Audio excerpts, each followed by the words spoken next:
देखिए प्यारे बच्चों, क्लास 9th में एक बार आपका फिर से स्वागत है।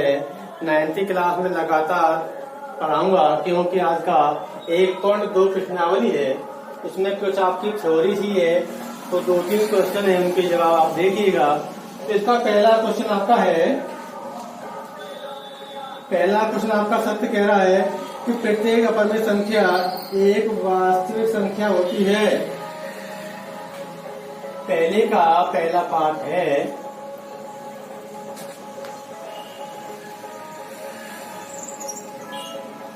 प्रत्येक अपरिमेय संख्या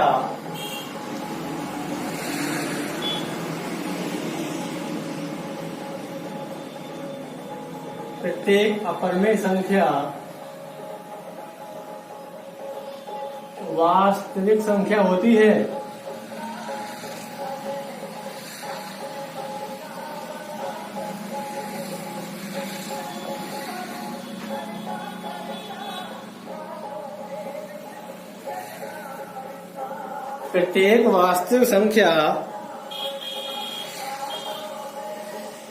प्रत्येक अपरिमेय संख्या वास्तविक संख्या होती है।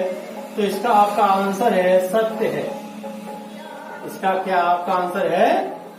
वो सत्य है। अब सत्य क्यों है कि अपरिमेय और परिमेय संख्याओं से ही वास्तविक संख्या हमारी बनती है। अपरिमेय और परिमेय संख्याओं से ही वास्तविक संख्या बनती है। तो हमारी बात क्या है? सत्य है। ठीक है। नंबर 2 इसका दिया गया है संख्या रेखा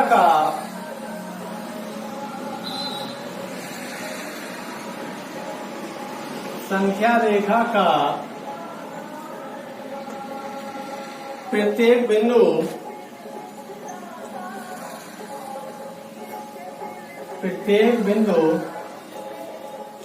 रूट एम के रूप का होता है।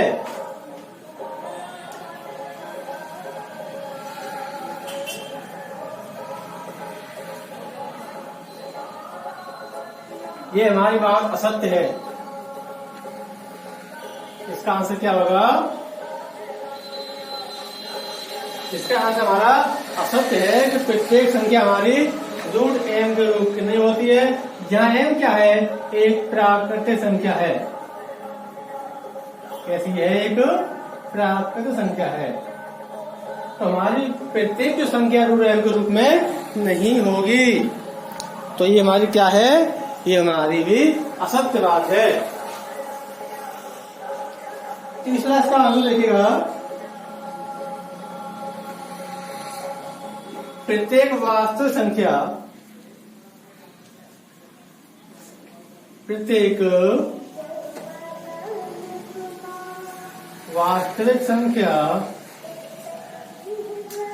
अपरिमेय होती है।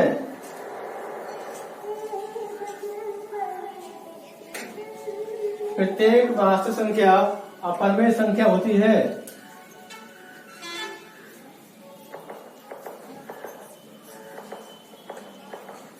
इसका भी आंसर हमारा क्या है? असत्य है। इसका भी हमारा आंसर असत्य होता है। क्योंकि हमने ऊपर अभी आपको बताया था कि अपरिमेय और परिमेय संख्याओं के समुच्चय को वास्तविक संख्या कहते हैं, लेकिन प्रत्येक वास्तविक संख्या अपरिमेय संख्या नहीं हो सकती। ये कह रहा होती है, ये गलत है। क्योंकि ये हमारी बात असत्य है। क्योंकि जैसे आपने -3 एक वास्तविक संख्या है। एक क्या है?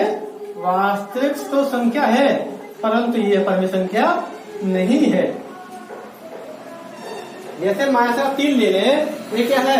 रियल नंबर तो है, पर ये इज नॉट इरेशनल नंबर। ये संख्या वास्तविक संख्या अपरिमेय नहीं हो सकती। तो प्रत्येक वास्तविक को अपरिमेय नहीं कह सकते। ये हमारी असत्य है। ठीक है। नंबर 4 इसका नहीं है। कि आपके 3 सवाल थे कि प्रत्येक अपरिमेय संख्या वास्तविक संख्या होती है। सत्य है, क्योंकि अपरिमेय और परिमेय संख्याओं के समुच्चय को ही वास्तविक संख्या कहते हैं संख्या रेखा पर प्रत्येक रूट m के रूप का होता है। ये हमारा असत्य है, नहीं हो सकता। तीसरा है प्रत्येक वास्तविक संख्या अपरमेय संख्या होती है, ये भी सत्य है, क्योंकि प्रत्येक वास्तविक को अपरमेय नहीं कह सकते। जैसे -3 एक रियल नंबर तो है, पर ये हमारा अपरमेय नहीं है। अब इसका सवाल नंबर दूसरा देखिएगा।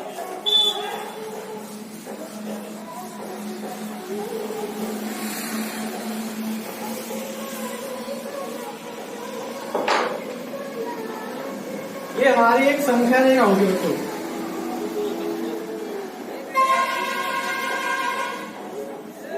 ये आपने पहले पढ़ा होगा कि ये हमारी संख्या रेखा होती है।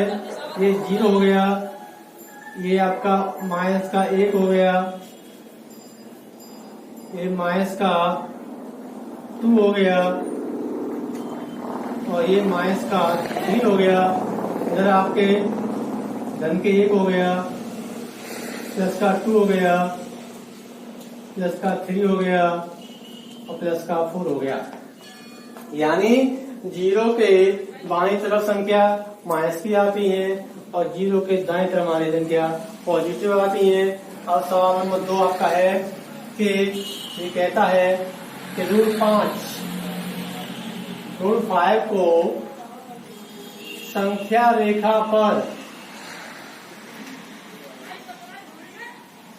रेखा पर निरूपित कीजिए। निरूपित कीजिए।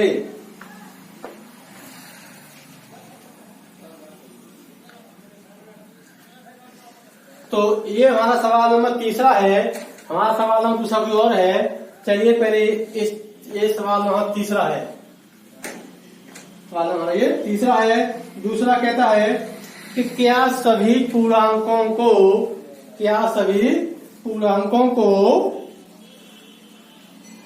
अपरमेय संख्या होती है? क्या सभी धनात्मक पूर्णांकों के वास्तविक अपरमेय होते हैं? भाई सभी धन पूर्णांक हमारे अपरमेय होते हैं क्या? नहीं तो, क्योंकि धन पूर्णांक क्या होता है? 1 होता है, 2 होता है, 3 होता है, 4 होता है। धन पूर्णांक 4 है, इसे रूट में तो लिखेंगे 4। कितना आ गया आपका? 2 आ गया। तो आपका क्वेश्चन था क्या सभी धनात्मक पूर्णांकों के वर्गमूल अपरमेय होते हैं? वर्गमूल कैसे होते हैं? अपरमेय। तो ये हमारा हो सकता है, ये हो सकता है, ये, लेकिन वर्गमूल 4 को लिखेंगे तो ये तो 4 2 का वर्ग होता है, तो 2 हमारा प्योर आ गया। 2 हमारी अपरमेय संख्या नहीं है।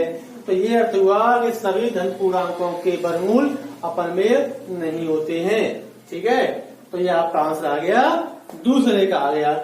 ठीक है, और ये हम सवाल नंबर तीसरा आपको बता रहे हैं। और √5 को संख्या रेखा पर निरूपित करना है। इसमें हम लोग क्या करेंगे कि हमारा ये क्या है, O हो गया था, मूल बिंदु हो गया, इसलिए एक लंब गिराइए। ठीक है, अब यहाँ हम लोग 2 कोण चलिए, कितना? 1 2 कोण चलिएगा।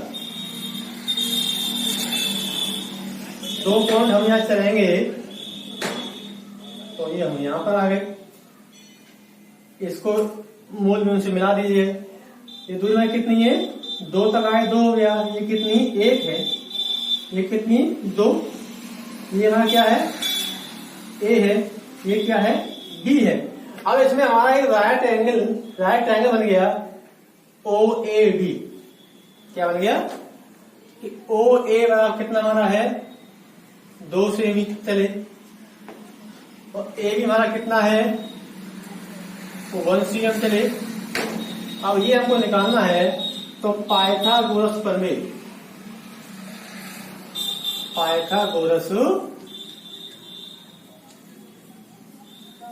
प्रमेय से देखा जाए तो त्रिभुज OAB में क्या होगा? कर्ण का वर्ग, तो OB का वर्ग बराबर OA का वर्ग धन AB का वर्ग।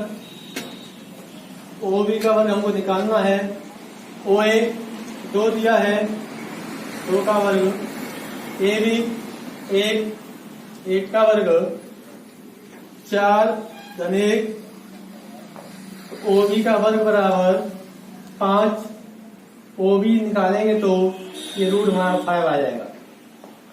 ये ध्यान रखिए 5 के टुकड़े ऐसे कर लें कि 4 धन 1, क्योंकि 4 तो हमारा 2 का वर्ग हो जाएगा, 1 का वर्ग हो जाएगा ना।